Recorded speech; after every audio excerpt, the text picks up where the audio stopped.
Here we are, Tyler. This is a new book, Frankie's Magic Football. It's Frankie versus the Pirate Pillagers. So it's a new book because you're a bit older. I thought you might like to have a book that I read the story to you over a few days. So here we go. Shall we go in too? Frankie asked. Maybe Lou got lost. Nah, said Charlie, darting a glance towards the haunted house. She'll be out soon. Frankie and Charlie were standing by the exit waiting for their friend Louise. The sun was dropping behind the Ferris wheel and soon the funfair would be shutting down for the year and leaving town. Not scared, are you? Said Frankie. Charlie blushed and all his freckles stood out. Course not. Frankie grinned. He remembered that Charlie hadn't wanted to go in last year either. It was pretty scary. There were walking skeletons, dangling spiders and wailing ghosts. He would have gone in again today with Lou, but it cost £1 and he only had 50p left. Frankie's dog Max was looking up hopefully at the stick of candy floss in Frankie's hand. Too sugary for you, Frankie said.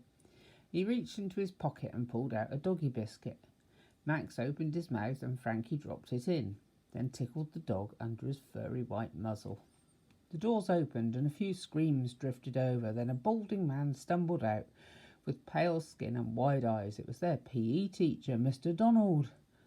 Looks like Donaldo's spooked, said Frankie. Mr. Donald saw them and walked over, smoothing down the few hairs on his head.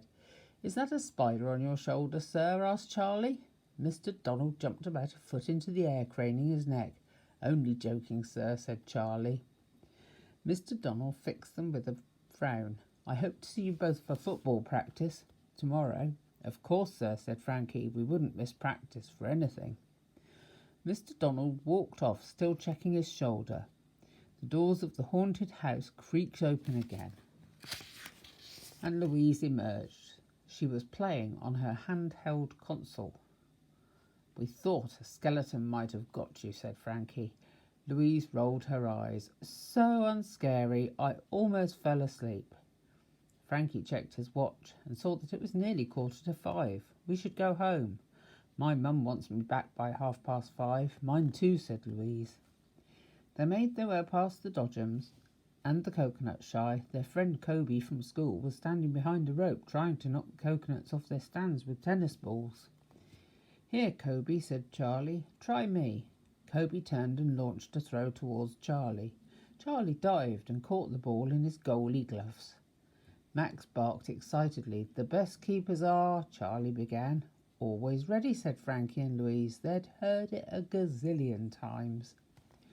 Charlie threw the ball back. He never took his gloves off, except when the teachers forced him to. He said he even slept wearing them. Charlie might have been small, but Frankie knew he was the best goalie in their year at school. Probably better than anyone in the year above, too. Won any prizes, Kobe asked Frankie. His friend shook his head. Nope, I've hit the coconuts, but they don't fall off. Watch. He crouched like a baseball pitcher and hurled a ball. It smashed right into the coconut, which didn't even wobble. Better luck next time, said the stall holder, a short woman in a woolly hat and thick coat. I reckon it's a fix, huffed Kobe. Watch what you say, young man, said the stall holder. I'm as honest as they come, straight as an arrow. But Kobe was already hopping over the rope toward the coconuts. He grabbed one and tried to tuck it from its holder. See, he said, I knew it. You're cheating. Must be the hot weather, said the stall holder, folding her beefy arms. It's made the coconuts swell up. I don't think coconuts do that, said Frankie. Fix, said Louise. Fix, echoed Charlie, and Max began to bark too. The stall holder shuffled over and put her fingers to her lips. Keep it down, will you? Here. She snatched a large pink teddy bear down from a peg and thrust it towards Kobe. Take this and go. Kobe looked at the bear with a frown. I suppose my sister might like it. See you at school, guys. As Kobe strolled off with his prize, Frankie and his friends walked towards the exit. The cheating stall holder had left a sour taste in Frankie's mouth. He hated when people didn't play fair. Behind the hot dog stand, another stall caught his eye. It had a painted sign, showed a football whizzing through the air. How come I didn't notice it earlier, Frankie wondered. Hang on, guys, he said, walking over. Max lingered for a moment, staring at some sausages turning on a hot plate. Come on, Max, said Frankie. You'll get your dinner later. At the football stall, an ancient man with bushy grey hair was up a ladder about to take down the sign. Is it too late for a go? Frankie asked.